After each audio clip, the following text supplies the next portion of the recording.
Christmas is a time of year when, whether we recognize it or not, there are all kinds of traditions that exist in our culture and in our own families where we do things and we talk about things and we sing about things that we probably don't actually do or actually experience. So at this point in the calendar and in many, many of the songs, the weather in particular, we talk about whether it's going to be a white Christmas or not. Now, looking at it today, if you're hoping for a white Christmas tomorrow, if you're hoping to walk out into a snowy wonderland, I don't think it's going to happen. It feels just slightly too warm. It's the time when people change their behavior, when you can potentially be married to someone who, for the rest of the year, will be going around the house switching every light off because, hey, it costs money. And yet, at this time of year, these people will make their houses look like something which is visible from space. Rest of the year, it's far too expensive, but Christmas time, hey, let's go for it. We'll sing songs about having a ride in a one-horse open sleigh with jingling bells. I'm prepared to bet not many of us have done that, if any of us at all. Nor have we roasted chestnuts on an open fire. I don't think we've probably done that. And it might just be my experience, this last one, but mistletoe does not have the impact on people that I was led to believe. That's my experience, and I'm perfectly content with that. That's not an invite for anyone afterwards. I'm perfectly content with how it's played out. And actually, at Christmas, all kinds of different elements seep into the Christmas story as well. As people, we've added imaginative little bits like donkeys and innkeepers and nativity scenes where the shepherds and the wise men all turn up at the same time. And Mary, having just given birth, is absolutely fine with that, which to me is amazing. When actually their visits are probably months and possibly even a year or so apart. And that's before we go anywhere near whether it was a stable or not. There's loads of things in the Christmas story where we got all kinds of traditions which may or may not be true. Yet when we focus in on the very essence of what Christmas is about, right at the center, right at the core of what Christmas is, it's about a person. It's about someone stepping into history. It's about his birth, his identity, his life, and what he would grow up to do. And as we kind of begin thinking about this, it's worth saying, in all of the bits which might be added extras, like chestnuts on an open fire and jingle bells and all of that, it's worth saying Jesus is a real person from history. He's not fictional. He lived, he breathed, he spoke. Historians who wrote about the events of their world at the time record that he lived and he died. And they have no reasons to lie about whether he was real or not. They don't go into tons of details about his existence. They just say he came, he was about the same time as a guy called John the Baptist, that a movement grew around him and he was put to death by Pontius Pilate. Christmas is about a real person stepping into history and doing things which people saw and heard. What was read for us earlier by Paul and Mike and Chikondi is about someone coming. And we heard an account of the life of Jesus, an account of his birth, and it was a pretty detailed one, focusing on what people said about him and what happened. Luke, who wrote his little book about Jesus' life, right at the very beginning of it, he said, I've carefully investigated this. I've talked to people. I've chatted to people. I've done interviews, and I've recorded his life. I've done all that I can to tell you a really honest story about Jesus' life. He wrote this book apparently in about 75 AD, what we've looked at tonight. I wonder, when someone writes a book, do they know what kind of impact it's going to have? Did Shakespeare, when he was sitting there with his pen and his quill and his bottle of ink, when he began writing his first play, Henry VI, did he know that 400 years later school children would still have to suffer that play? Sorry if you really like Shakespeare. Did J.K. Rowling know when she got the idea for a story about wizards that it would explode all over the world and capture the hearts of children? Did Luke know when he wrote his book about the life of Jesus in 75 AD, that nearly 2,000 years later, people would still be looking at his words and still be exploring them, and they would actually shape the lives of people for centuries. Did he know that? I wonder how they speak to you tonight. If you're not sure what you think about Christmas, if you're not sure what you think about Jesus, I want to encourage you to listen to his words afresh tonight and ask yourself this question. Did this guy who wrote all those centuries ago get it right? So, in what Mike read for us, the story we could hear that the story of Jesus' birth was grounded in a moment in history. We learnt who was in charge, so it was at the time of Caesar Augustus. And we learnt about what was going on, that he wanted to tax people, and so everyone had to go and register. The beginning of the story is pretty unremarkable. Joseph and his soon-to-be proper wife is heading to Bethlehem to register. She's pregnant, and while they go there, she has the baby. And she wraps him up in cloths, as you would do, and then places him in a manger. She does that because the place where they're staying has no room for them. And it's probably because someone more important in the family has got the guest room, so they have to be down and out of the way. Jesus' birth is really ordinary. In fact, it's less than ordinary. It's a slightly poorer than average couple having a child and having to go through the birth in the downstairs room of a house. At that point, there's not really anything special going on, not from a human perspective. Like I say, it's less than special. It's less than special. It's humble and it's ordinary. But then things start to get a little bit more extraordinary because the scene shifts. Scene shifts from the manger to the hills around Bethlehem. And what we see next is a bunch of shepherds who are minding their own business suddenly having an angel appear to them. And it might be that this is one of those moments that you listen to and you think, okay, this is one of those jingle bells, this is one of those white Christmas, one of those chestnuts roasting on an open fire moments. This is one of those extra bits that we've added. If that's where you are, just hold on to the possibility that this might really have happened, that these guys might have really heard an angel and seen an angel. And listen to what the angel says, because the angel says this: I bring you good news of great joy. Now that word, good news, was it's a really specific word choice by the guy who writes this book. Earlier on I said that everything that happens here is grounded in a moment of history, and at the time of Caesar Augustus, well, he was someone who liked himself quite a lot. So when he became emperor, he made this edict which went all across the Roman Empire, which described him and his birth as good news. Exactly the same word. He made this edict which said he has brought peace to the entire world and that his birthday was now going to be the start of a new year. Now, I think that's someone who's got a little bit above themselves, but that's what he said. He said that his birth and him becoming emperor was a moment which will change history forever. And when Luke writes his story about Jesus, he uses exactly the same word.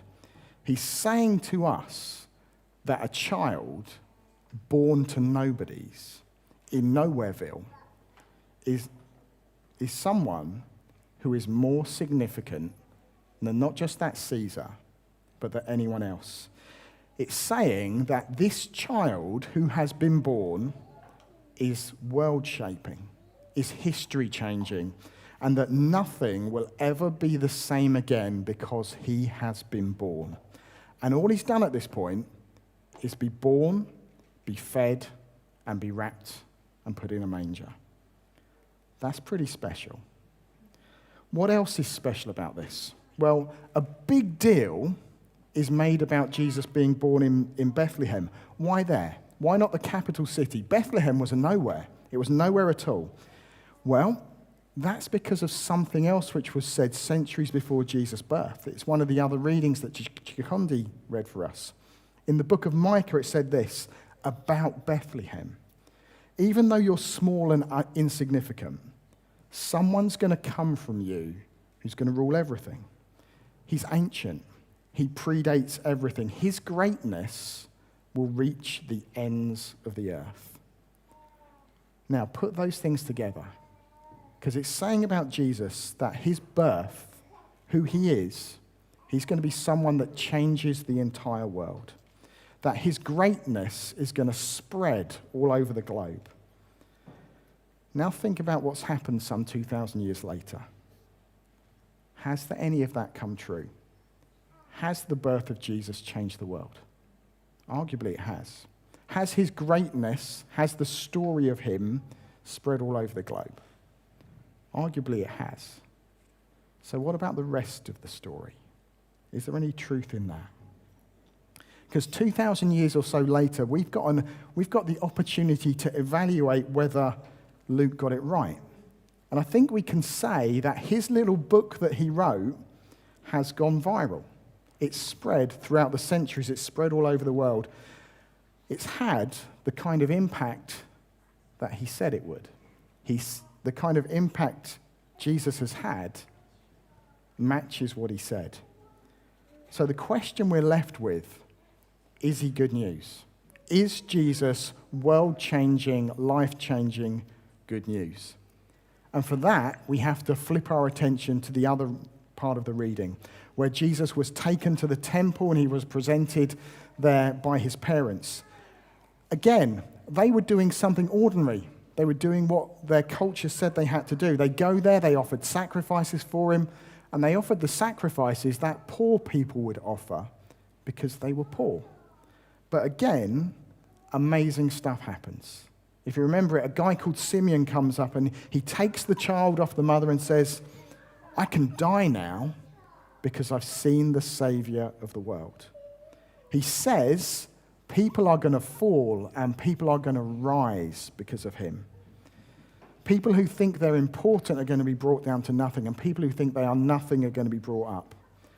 And then he says to Mary, he's going to be spoken against, and a sword is going to pierce your own soul.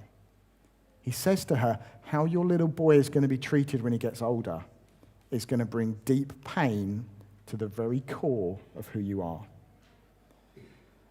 A lot of things happen around Jesus' birth.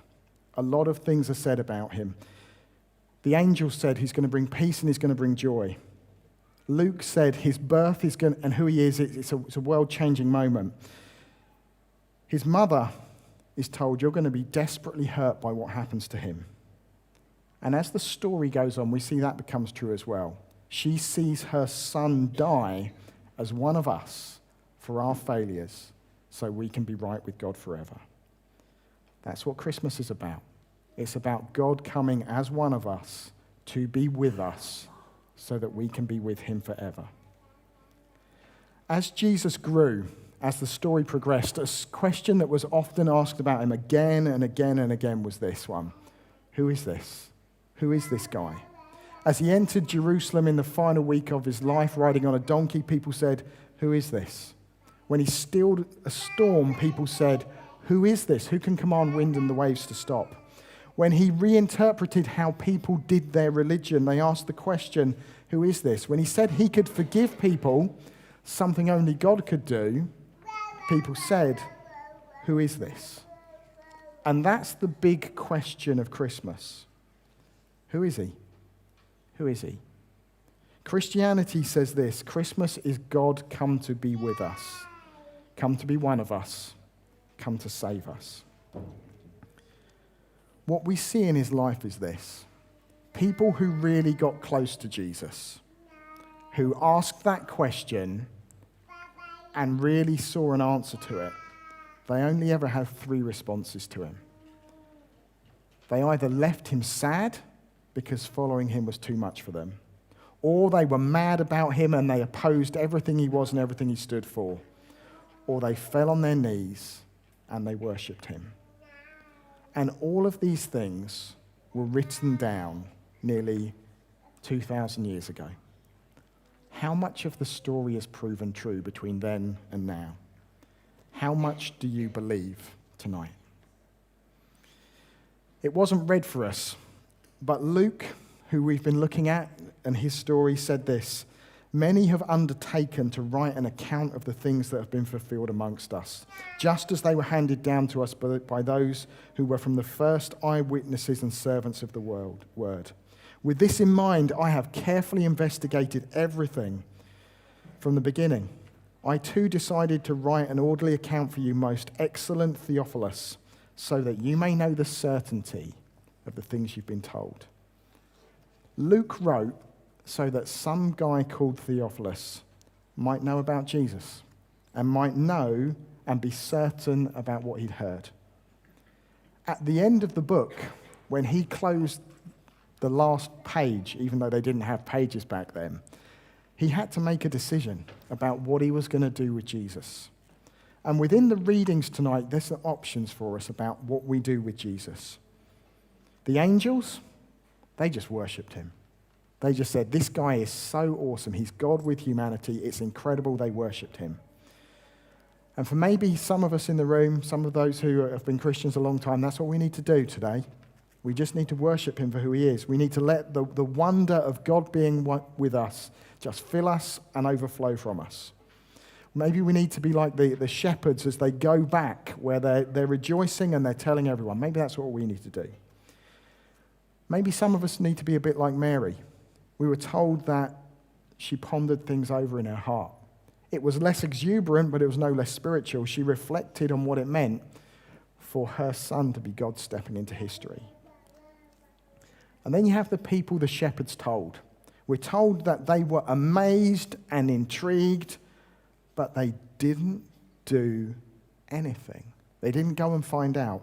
Maybe for some of us, what we need to do this Christmas is think, hey, I've got to find out who Jesus is. That if there's any truth to any of this stuff, then this is world-changing, life-changing, destiny-changing stuff. I'm going to find out about him. And then there's you. What are you going to do with him? If you came today thinking, this is just part of my traditional Christmas, I love to sing carols, I love to have lights all around me, but you thought the Christmas story was mistletoe and chestnuts roasting on an open fire and all the things that are there but they're not really real, maybe it's an opportunity to look at who Jesus is and to think, is he God? Has he come to save us? Is he someone that can not just change the world, but can change me? Maybe Jesus can give you peace and hope and joy like you've never known this year.